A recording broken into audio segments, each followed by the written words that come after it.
Hello beautiful people, thank you so much for joining me. Today we will be talking about my 8 rules about money that every woman should master. So making money is a game, and like every other game out there, this one has rules too. The better you understand the rules, the easier it is to play the game at the highest levels possible. The top 1% earners, both women and men, have learned and mastered their rules, and that allows them to play the game at the highest level. The good thing about this game is that anyone can learn and master the rule. After watching this video, you will have the know-how to play the game at the highest level. Let's get into it. You shall not worship money. Money isn't a religion, but judging by how some people treat it, you think it's their god. Some people devote all their thoughts and energy towards making more money. I'm not saying that money isn't important. It is, don't get me wrong. And because money can do great things for you, especially when you're struggling, it's very easy to feel that money should be the main focus of our life. It's also very easy to get caught in a destructive cycle where you're constantly chasing for more because it never seems enough. But look deeper. Focusing all your thoughts on money isn't going to solve all your problems. It's definitely not going to make us happier either, but we're more than a balance sheet of how much money we have. What about the more important things like family, friends, and fun? Priceless. Money is just a tool to be used in our lives, not a god. Time is more valuable than money. Theoretically, money is unlimited. If you play your cards right, you could have more money than you know what to do with. Time, on the other hand, is limited. It is fleeting. Would you kill yourself at work to earn just a few $100s more? It would be really sad if all the extra money went to paying for hospital bills because of your burnout, or your children do not remember that you ever spent any time with them. Nobody lies on their deathbed wishing they had spent more time trying to make more money. You shall not only consume, you should create value. We live in an age where it's easy to just take.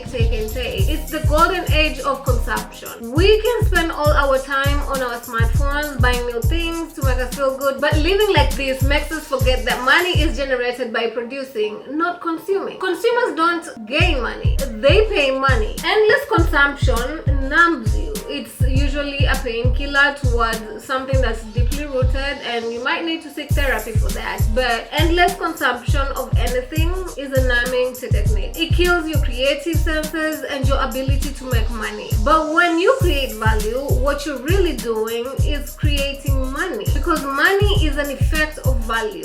If you want to be rich, you have to give value to lots of people. Don't just be the guy buying the latest iPhone, be the guy creating the latest iPhone, or at least the latest iPhone app. You shall control your life. All of us have lust. Some of us lust for beautiful cars, some of us lust for exotic vacations, but when it comes to money, you need to control your desires and your lust. Does that mean you should never buy another iPhone in your life? No.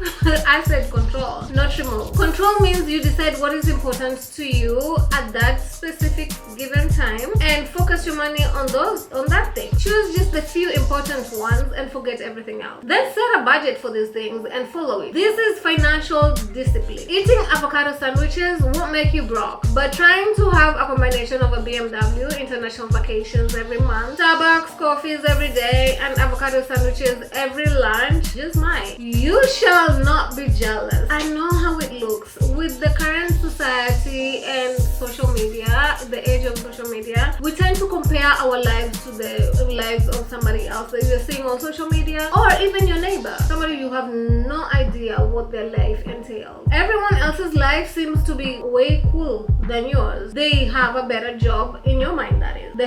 That's the story you're telling yourself. They have a better job with a better looking boss, or something more appealing, more flexibility. You don't know the challenges they're dealing with. They get to holiday all the time, they drive a nicer car and have a bigger house, but what we don't see is the sacrifices they make or what they're dealing with to make those achievements. Everyone's on a different journey in life, whether in work, relationship, or money. Why should we worry about anyone else's journey apart from our own? The only thing we need to check is if we are 1% better better today than we were yesterday. Continuously educate yourself. Continuing education in personal finance is a vital strategy for empowering your path to financial independence. By staying informed and actively seeking knowledge about investment strategies, tax planning, money management, and other relevant financial topics, you can make informed decisions that align with your goals. Reading books, attending seminars, and following reputable financial websites provide valuable insight and keep you updated on the latest trends and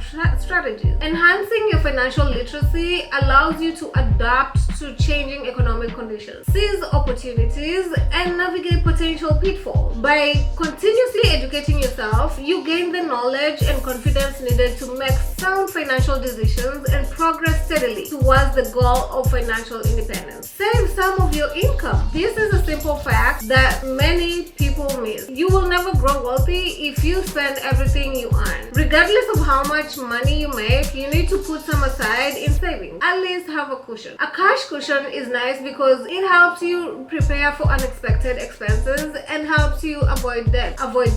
But there is another reason that saving money is essential. Because of taxes and other factors, money saved is worth more than money earned. Another advantage of having some cash savings is using the money for investments or other larger purchases when you come across a good deal. The other thing is that you can also take a loan against your savings or your investments, and you are earning more interest than what you're paying, so it kind of evens out. But this is something that you need to learn the basics first before somebody who is in the field of finances can advise you. You could be trying to invest in property or good deals that save you thousands of dollars on a significant purchase. Take advantage of these principles and save money whenever possible. You need to manage debt wisely. Managing debt wisely is a key strategy for empowering your path to financial independence. It involves taking control of your debt and developing a strategic plan to pay all your debts off. Prioritize high interest debts and create a repayment strategy that fits your financial situation. Explore options such as debt consolidation or refinancing to lower interest rates and simplify repayment. By managing your debt effectively, you can reduce financial stress, save money on interest payments, and free up resources to allocate towards saving and investment. Ultimately, smart debt management enables you to regain control over your finances, eliminate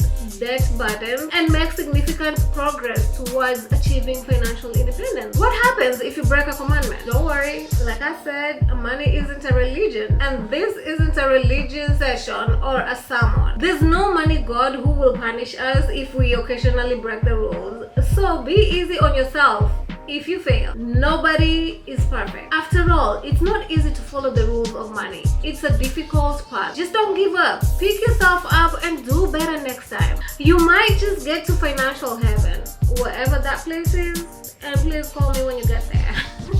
Thank you for watching and see you on the next one. Goodbye.